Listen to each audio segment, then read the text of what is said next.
એટલે બહુ સરસ પ્રસંગ આપણે જોતા હતા. જોબન પગી જેવા જોબન પગી આટલા બુદ્ધિશાળી હતા, પણ એને સારો સંગ ન મળ્યો તો ખોટો માર્ગ પકડી લીધો. એટલે ઘેરે બેસીને કથા આપણે એને કહું છું, તમારા બાળકોને પ્રથમથી તમે સારા સંસ્કાર રેડજો, સારા જોગમાં એને આવવા દેજો, એને મંદિરે મોકલજો, સત્સંગમાં મોકલજો, બાળ મંડળોમાં મોકલજો, અને ક્યાંય સત્સંગ થતો ત્યાં મોકલજો, સંતોના જોગમાં રાખજો. તો પછી તમારે તમારા સંતાનોની ચિંતા રહેશે નહીં. યાદ રાખજો, આ સત્સંગ એક જ બચાવી શકે તેમ છે.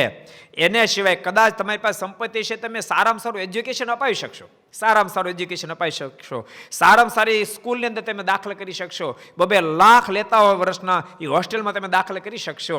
પણ સત્સંગના જોગમાં જો નહીં રહે તો સારી હોસ્ટેલમાં દાખલ થયા પછી કદાચ તમારો દીકરો ડૉક્ટર થશે, એન્જિનિયર થશે, મોટો બેરિસ્ટર થશે, પણ સારો માણસ થશે કેમ, એ મોટો પ્રશ્નાર્થ રહેશે.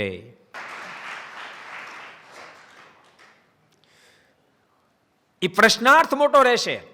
અને જો તમે સત્સંગ જોગમાં રાખશો, એવું નથી કહ્યું તમારા દીકરાને તમે મોટો વકીલ ન બનાવો, મોટો ડૉક્ટર ન બનાવો, મોટો એન્જિનિયર બનાવો, તમે તારે બહુ સારો બનાવો, પણ માત્ર વકીલ બનશે, માત્ર ડૉક્ટર બનશે, માત્ર એન્જિનિયર બનશે, એ બની જશે, પણ તમને હૃદય ટાઢું થાય એવું નહીં થાય. તમારે હૃદય જો ટાઢું કરવું હશે તો એને સત્સંગના જોગમાં રાખવા પડશે. अगर ये वीडियो आपको पसंद आया हो तो लाइक करें और शेयर करना मत भूलिए. सब्सक्राइब करें सरदार कथा चैनल को और बेल आइकॉन पर क्लिक करना मत भूलिए लेटेस्ट वीडियो सबसे पहले पाने के लिए.